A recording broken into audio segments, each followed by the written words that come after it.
a basketball tirade for 10 minutes.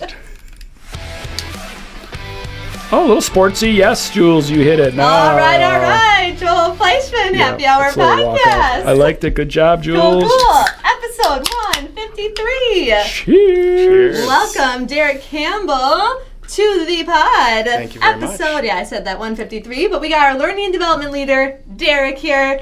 First time around the pod, so welcome. Thank you. You've been with us since October, so we got Almost 2 almost a full 2 months Almost 2 months. Welcome, Derek, Yes, to the company. welcome. But To the company, to the pod. But still for welcome. sure. It's still fresh. Yeah, Still it's fresh, fresh. right? Yeah.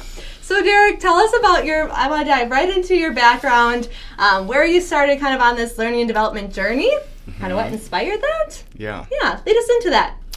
So I didn't go to school for it because back in the day, it wasn't really something you went and studied. Yeah. So my background is English literature, Uh-huh. which kind Same. of Same. So it kind of opens up a whole world of opportunity. It's more about not necessarily like I'm going to go and study English. I'm going to teach or I'm going to write, which you can do, but it's a lot about curiosity. And it's a lot about analytics, and it's a lot about digging in and why does it come across this way? You know, how do you Did you take understand something? Did you ever take a class called deconstructionism? No. Do you know I what think I where know I'm what going you're with that? talking about, Yeah, yeah. it was actually it was a horrible class, but it was mind blowing in so many ways. Okay. So deconstructionism, you would just literally stare at an advertisement for like the entire class, and we would deconstruct it. Mm-hmm. So I mean, it was just like so psychological and bizarre and crazy. And then I like couldn't read a book for like forever because every word and every sentence I'd be like, well, what does that mean? And it would it was bizarre because it's like that might not even have been the author's intention. So like, what would the author? What was the marketing team saying? Maybe that wasn't their intention, but since you think it's your intention, what is it actually saying? Yeah. So it's like not what I think, not what the author thought, but what is it actually saying? And I'm like, oh, that's gonna blow my brain. And of course, in that class, and I kind of laughed because it was college, and I'm a little awkward usually around the sexual conversations. Everything was sexual. Oh, man. That didn't set you They're up. like Lincoln Memorial. What does that look like? And I'm like, can't unsee that now. Pass. Yeah, what's the symbolism of Yes.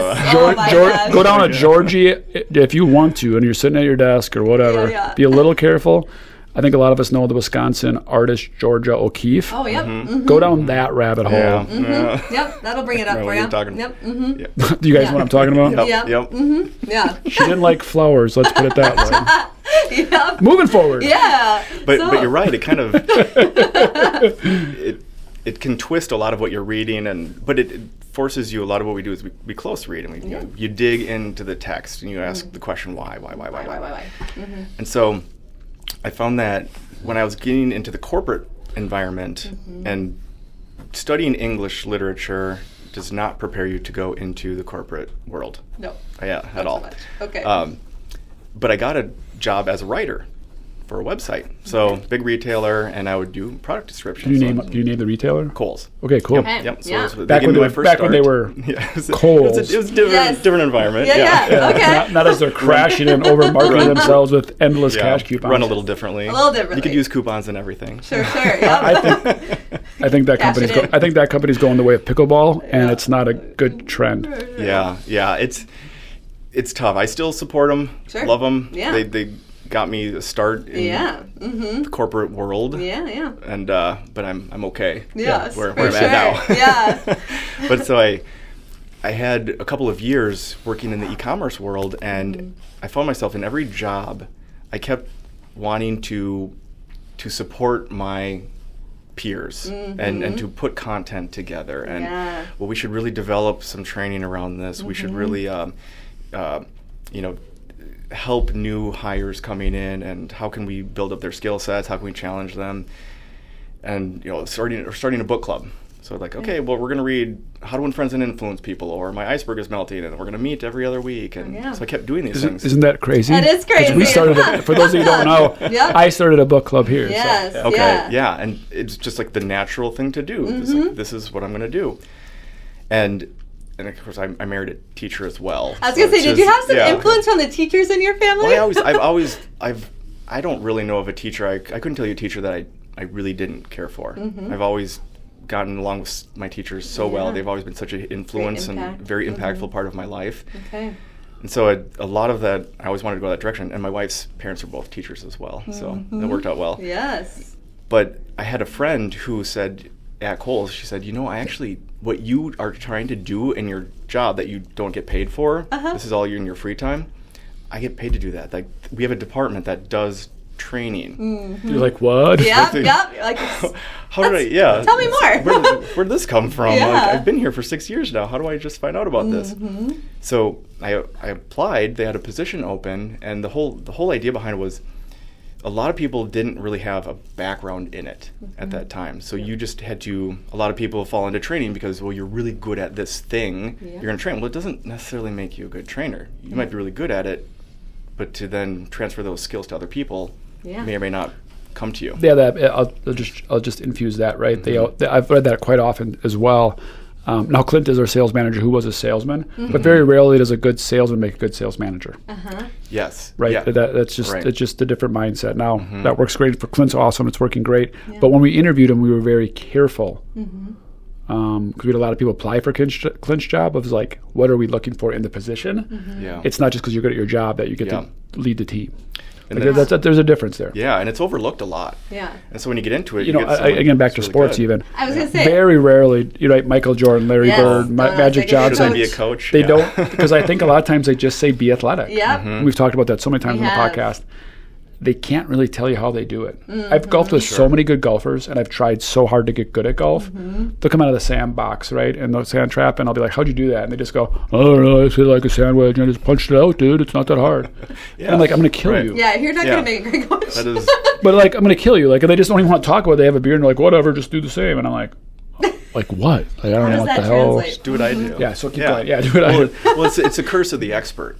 Yeah. A lot of times, it's like they don't always think how to break it down, and so it was the curse of Drexel for 20 plus years. Okay. Because my dad and I, if you know us, are really good salesmen and street hustlers. Like, we're good. We can broker a deal really, really well, like a gift. Okay. My youngest son has that gift, and we would just tell people, well, go sell. Like, go sell. Like, what did you tell a guy? Yeah. Like, I don't know. I mean, what do you mean you don't know what you told him? Why'd you say that? Yeah. I'll just call him. I'm like, there, it's done. It's sold. He's like, well, what did you say? I'm like, I don't know. I just sold it. Like, dipwad, just do it. Yeah. And they just look at you like, you don't know what you're talking about. And I'm like, you don't know what I'm talking about. Like, how does, I mean, I even though I read books and I was a self-learner, it was just, we just felt like, we felt like, again, like an expert. Like, either you got it or you don't. It's like, okay, that's not. Yeah. So we really had to step back, which is why you're here, ultimately. Yeah. It was a realization I had eventually where I'm like, oh my gosh, even though they're a really good quote unquote salesperson, they're not me. Like I'm I'm a savant as sales, or whatever you want to call me, right? I'm very dynamic that way. We can have very good salespeople, but they need help. They do. Like, in a real way. Like, they actually have to give them the words, which I never. It's still hard for me to even say, like, really, but they do. Keep going. Sorry, Derek. No, but that's exactly, and it's like with leadership, we see a lot too. You're promoted into the roles as a leader because you were same thing with training because you were really good at doing and you want to have a passion for it. I want to be the leader. Yeah. And you're like, okay, cool. He wants to be the leader. Doesn't mean he's good at it. Right. Yeah. What's your intention behind it? So my approach to a lot of the things I learned has always been like very slowly, hands-on. So that has helped me then take that because I haven't found that I'm naturally good at many things, but I'm competent in many things. Yes. And that's because of a process of learning and then breaking it down and then say, well, how can I share this with others? Like observing the process in the warehouse today. It's like asking questions, taking it in, learning it, breaking it down, and say, okay, well, if I were to train this to someone else, how would I do that? So I went and I applied for this job, and they knew that I didn't have a specific background. I tried very roughly to provide examples of training. Yes. The closest had gotten was with a coworker of mine. We had done a lot of coffee classes together. He had worked at Starbucks for years. He was really knowledgeable about that, and I was really big into home roasting my own coffee. He's like, we should do classes. On what? Said, well, at the Urban Ecology Center, we can host a monthly class, and you talk about roasting, you talk about the brewing process because it's very scientific, it's very structured, and there's a lot of weight measures. He goes, and I'll talk about the tasting, the aroma, and the flavors profile, and we'll just kind of team up. And so we did that for months. It was really cool. Yeah. You roast your own beans? Yeah. Did I just catch that? Yes. Yep. I buy them raw, which is actually the seed of the coffee cherry. I just buy them raw, green, and then I roast them. Yeah. You might not know that, Derek, but I happen to start a coffee shop. I'm kind of a bean snob. I got there. I just love that they pick the bean by hand. Yes. Put it in a satchel, down with a donkey. Of course. The middle. It has to come from the middle of the middle. I wouldn't have to know that, but it has to come from the middle of the mountain. Yeah. And then the African ones versus the South American flavors, and the earthy versus the fruits. Yeah. And, I love a great pour over. Oh, To me, that's the only way you actually really taste coffee. I'm going to bring one of my next roasts. I'll bring in. Oh yeah, I will give you full feedback too. Yes. Don't worry. Oh yeah, don't hold back. Yeah, I'm a snob. I'm big on Central America, Costa Rica, So you Guatemala. like the fruitier stuff. I don't like the earthier African stuff either. I don't care for that. No, that's too heavy for too me. mushroomy, too earthy. Yep. Yeah, same. Like a little brighter. Yeah, So, same. Yeah. I'm high altitude. either way though. I mean, I still drink coffee, so I still drink it with cream. Like I'm like a heavy cream guy, so that's kind of like contradicts me being like a true coffee snob. I do whole milk. It's okay. Yeah, same thing. I It's do whole all right. milk Just as well. enriching it. It's Yeah. fine. Okay, that's fine. Yeah. I'll never forgive myself. I was in Hawaii and nobody with me wanted to go. I should have just went by myself. I should have went to the Kona bean tour. That would have been. I've told. And I missed it. It was kind of a half a day there where I was just going to just take the car and go myself. Yeah. And I'm like, okay, what am I doing? Who cares? But I don't been- have many regrets in life, and I don't really regret that. But Yeah. that would have been fun. I think I got drunk that afternoon on the beach, so I'm sure it was fine. In fact, I know I did. I did. I was telling Jules because I studied abroad in Central America for a while. I was like, in late teens, I wasn't that interested in the whole coffee production, Yeah. and it's just everywhere. You go down the block, and like, there's a coffee farm. I should go and There's just explore there's it, only but- so few regions of the world that can grow a coffee bean. Yeah. Yeah. Right. I actually have a couple plants growing in my house. I love it. So What in the hell did I we just? know. What did we just unearth? I know. For We real? could go on about that forever. All right, moving on. This Training. is But But yeah, ridiculous. so that was kind of like your aha moment. Like So that with was facilitation. I can do this. Like, yeah. This is They actually translative. when they actually hired me onto the teams, they said because you've got a passion for it. You've got a passion for training. It's very clear. We can see that. We can develop all these other skills. Yep.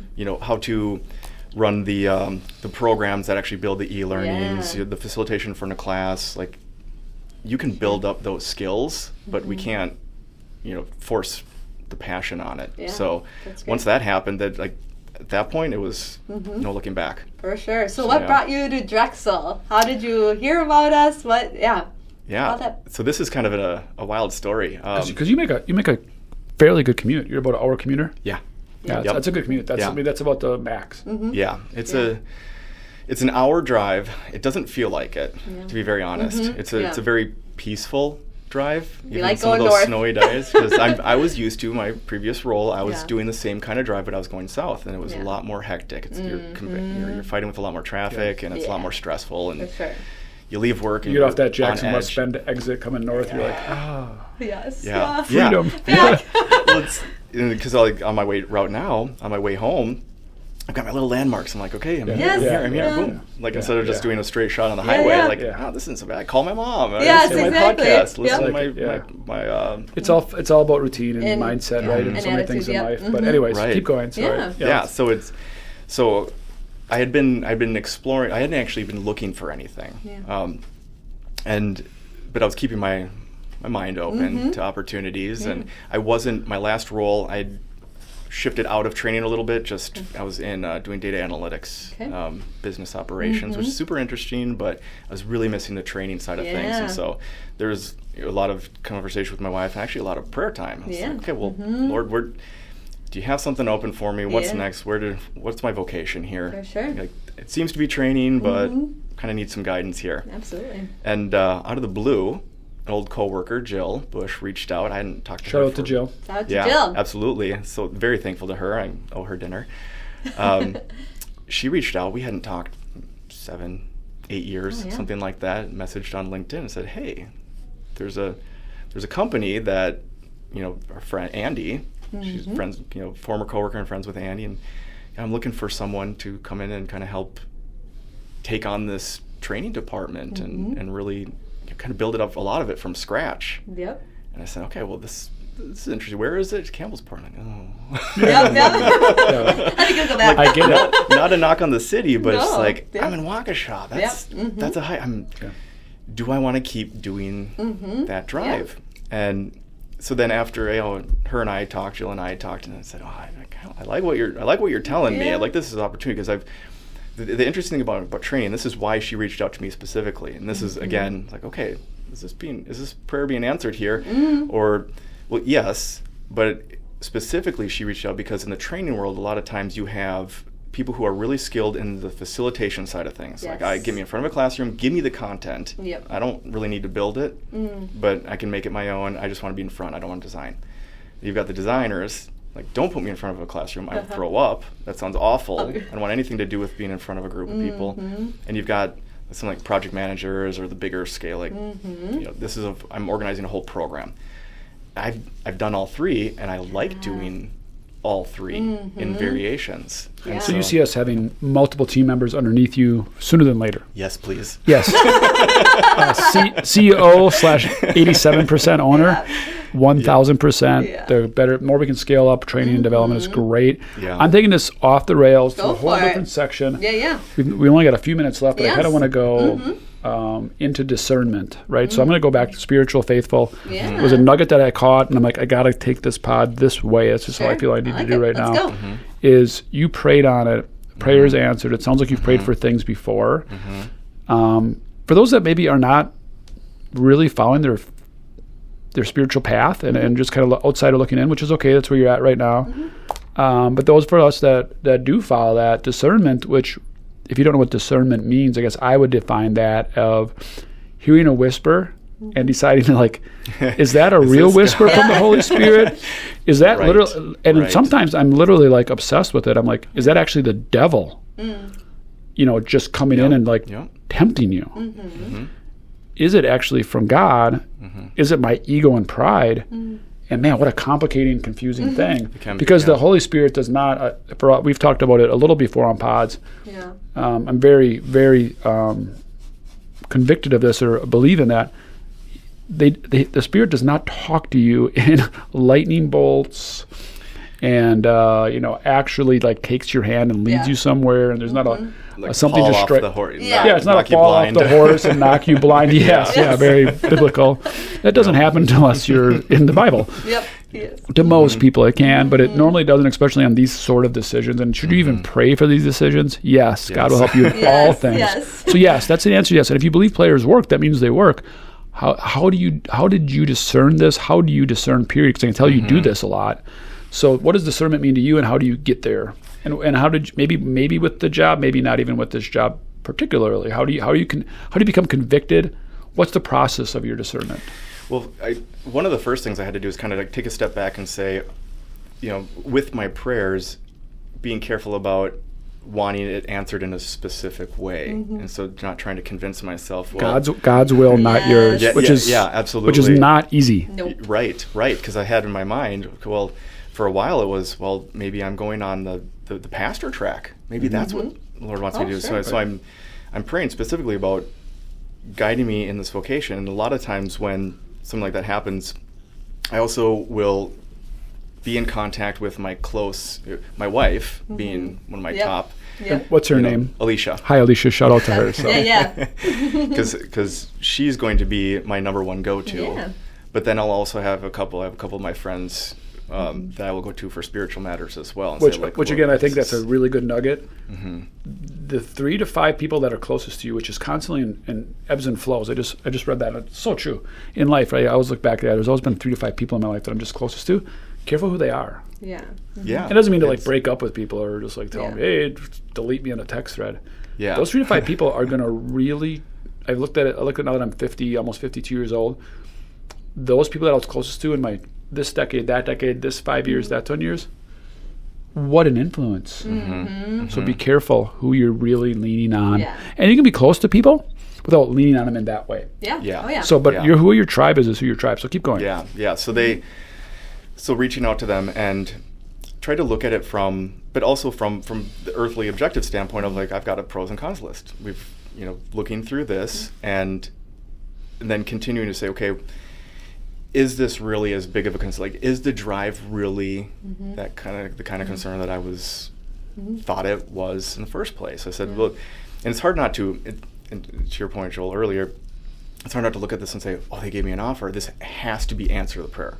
Like, well, I think you're always looking for a sign. If I drive and I see it on the billboard, I know it's a sign. If today, if somebody waves hello to me, it's a sign.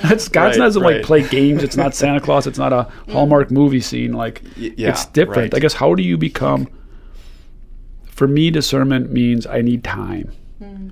I need, and we've talked about quiet, alone time a lot. You cannot pray and then not. Discernment means you need to be somewhere alone, private, calm, and relaxed, and that's when you become a bit more convicted. God asks to spend, God's basically saying, please spend time with me. Right. Make me a priority, which has always been God's thing. Make me a priority, and when I do that, I think you'll become a little closer to the calling. If you're just busy, you're never going to get there. And that's and then you're going to make a snap decision. And not that that's wrong. We're all going to do that. It's not a sin. It's not weird. It's not like, oh, Joel's saying I should do it a different way. But there is a point of discernment. So get away from the Drexel job. How do you do discernment? Like, what's your, if you had to put it in steps, like you're a step guy, you're an analytical guy, I can tell. How would you put a process together very quickly, we don't have much time here, of discernment? How do you encapsulate that? If somebody's like, everyone's out there is praying for something. Right. How do you discern something? Right. I'd say, what's my true intention here? Am I looking at this from a truly selfish, subjective end goal, or if I'm praying on something, am I really looking at it as a prayer to follow His will, and is it bringing me back to Him? Is it a prayer just so I can get some earthly goods or anything like that, or what is it bringing me back to? So if it's an answer to say, no, this is going to be good for your spiritual well-being, or this is bringing you closer to me, and it could be that, and both can be true. Both can be true. Both can be true also. Absolutely, they both can. Is my priority, seek ye first the kingdom of God, and all these things will be given unto you. So am I seeking that first?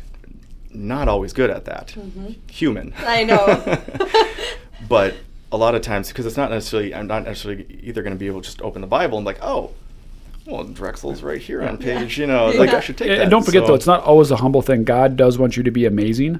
So sometimes He is asking you to take the leap and be amazing. It's because sometimes it comes across as, well, I need to humble myself. I shouldn't take this opportunity. I got to put God first. It's like, no, God also wants you to leap forward so we can have this podcast right now and preach, right? A little bit like preaching our way. You won't. You might not see it for a while. I do have to say, I'm looking at the website before I had my first interviews, and there were comments in there that I assume you'd written along the lines of, if you feel like this might be a fit for you, how can we find a place for your God-given talent? Something along those lines, like, okay, I am looking for a place to use my God-given talents.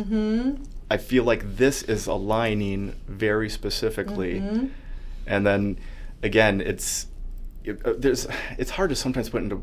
It really is. That's right. It's a very, very tough question. I'm not sure a priest or a bishop or a cardinal or I'm not sure a saint could put that into words, right? No, because it is part of nope, I'm continuing to pray, and I'm feeling very at peace with this and this decision, not trying to let. But you have to be calm for the peace. Yes, if you find that peace, you become convicted. If it brings you joy, you become convicted. One thing that I do that's really helped me, because I have so many ideas and my brain's so frantic, like it's a storm. And I will pray very intentionally, God, please, Holy Spirit, please, Jesus, please take this away from me. I don't want to do this. I don't want to. We talked quite a bit in the last few podcasts about me going down to feed the homeless. And when that was going on, I was, white knuckles. I don't like driving in Milwaukee traffic either. I'm like, I prayed the rosary one time. I said, Lord, please take this idea away from me. I don't need this in my life. Right? I don't need this. And that can be very. I will do that for work things, right? Because this is going to put more on my plate. It's going to grow the company. But I'll be like, Lord, please take this away. I don't need more on my plate right now. But if it keeps coming like a storm, that's a real, like if it's like, nope, this is your thing, like you just kind of know. And I do think you get better at it the more intentional you are, correct? And I don't think God doesn't start talking to you more. You start listening better. God never quits. They also say, this is where I find God. There's a song, Larry Fleet, which I love. This is where I find God. Love that song. Love that song. you never find God. God doesn't need to be found. He's always with you, but you are quiet enough that you now see that he's there. I like that because I just finished a book. My wife got me one at a conference she was at about God is closer than you think. And it was just about the whole idea of, he used Michelangelo's, I think it's the creation, or Sistine Chapel. It's the Sistine Chapel. I Yeah, can't remember yeah, exactly. yeah. A couple names for it. But he's like, you look at that and you see God reaching out to you, and Adam's not quite as committed to the... What a wonderful painting to stare at, I'm sure. Yeah, Sure. absolutely. So he bases the whole concept around this. He's like, no, his presence is there, but what are you doing to connect? Yeah. And listening is a loud part of it. By praying Free is will. talking. Just talking to God, right? Yeah. That's good. Ooh, Right. that answers my question about what you're currently reading too. So let's hop to the Billboard. Bam. We're gonna need. Let's get him scheduled again. Okay, Yes, soon. for sure. Yeah, thank you. What would be your Billboard? He's gonna be a multiple. Yeah, he's yeah. gonna be a multiple A repeat. time. I know. He's gonna be a See, repeat now you have to customer. add That'll it to be the wall. fun. Repeat cat. What's the Billboard got for you? You get a nice little big billboard. Yeah, trust me, message. you ask an English major this question, it's not an easy thing. So I'm walking around my house like, As you're what do I have quotes? dissecting it. Talk about deconstruction. Yes. Something like less Yes. is more. Yes. One of my favorite things out of my English papers that I ever got people ask me things. One of my biggest challenging that I ever had, and not a lot of it was challenging with Oshkosh, quite a bit, but it was fairly simple. They asked you to write an 8-page paper, right? And you should pour your heart into it on this subject. Now make it into 4. I was like, boy. that was kind of like that was kind of painful. I would and then, struggle. and like we didn't even know. Yes. Then he had to make it into 2. Yeah. I was like, okay, that's impossible. It is. And then he's like, one more time, and he got graded on every one. He goes, no, you got to make it into 1. But every What a word cool- mattered. yeah. It was a really great project. It was. I was like, wow. I see what he's Awesome doing here, project. Uh-huh. because when I handed him that one piece of paper, I'm like, this is actually what I think. That's the one. Wow. Yeah. And That's 8 pages cool. was So- 8 pages was all just fluff. There's a great story, and it's attributed, I think, to a lot of people. You've probably heard it, but this idea of, my apologies for sending you such a long letter. I didn't have the time to write a short one. Yes, yeah. I'm not sure who said that, but I loved it. Yeah. I remember That's reading that. good. That's so Yeah. good. Yeah. But it's so true. It might have been It's like very, Lincoln very or somebody. It was probably pretty famous. Yeah. Oh, that's I always great. think like maybe Mark Twain or Twain. Wilde. Yeah, one of those guys that just have a million. All of right, the- you're the English major. Yep. Just go. Yeah. Yeah, Google it, Jules. Google it. There's Yeah. quite a few. But while you're doing that, Yes. so I was walking around the house. Like I have a lot of quotes, like scriptural quotes, and I have a lot on writing. And I thought, well, okay, I'm here as the learning and development leader. So one of my big takeaways is always the idea that content covered is not content learned. Mm-hmm. The idea being just me talking at you. And I used to tell this in front of classes for train-the-trainer purposes. If you're going to be facilitating in class, you want content to stick. Or you're telling your kids something, be careful, because just because I'm telling you this doesn't mean you might remember it, but doesn't mean you can do it or recall it. The biggest problem with communication is the illusion that it took place. Yes. That's one of my favorite lines. Yes. And that So really true. is. Like, well, I told, Yeah. and I've heard it so many Yeah. times at work and in your family life, right? Well, I told him that. That has nothing to do with what I'm just talking to you about, right? Yeah. Yes. Yeah, Yes. like something's wrong there. That's like your Exactly. learning and But teaching. that's because such frustration. The other person's going, I'm doing what you told me. And the other person's like, no, I told you this. And they aren't having that real conversation. Yeah, it's not. Yep, not a back and forth. That's great. Right. Great. Or Wonderful. the, Love having you on, buddy. Yeah, for you. sure. And then Appreciate this it. is from Pascal. Pascal. Okay. that sound right? Pascal. Also attributed Mark Twain, George Oh, Bernard there you Shaw. go. Mm-hmm. Yeah, for the length of this letter, if I had more time, I'd write it shorter. Yeah. There you have And it. if you're a basketball geek, if you're basketball trivia, most answers are like this record, that record, that record are still Wilt Chamberlain. Like if you just want to okay. guess. Okay. Yep. Most quotes, if you just want to guess, Twain. are Mark Mark Twain. Twain. Okay, safe. That's safe. Yep. That's great. And he might have stolen it and actually used it himself. He seems like that kind of character. Okay. So. the Yeah, credit. exactly. Well, Awesome. great. Thank you for your time, Derek. We'll get you back thank you. on. And yeah, peace and Have love. to. Yeah, peace and love. Thanks. Out. 153 done.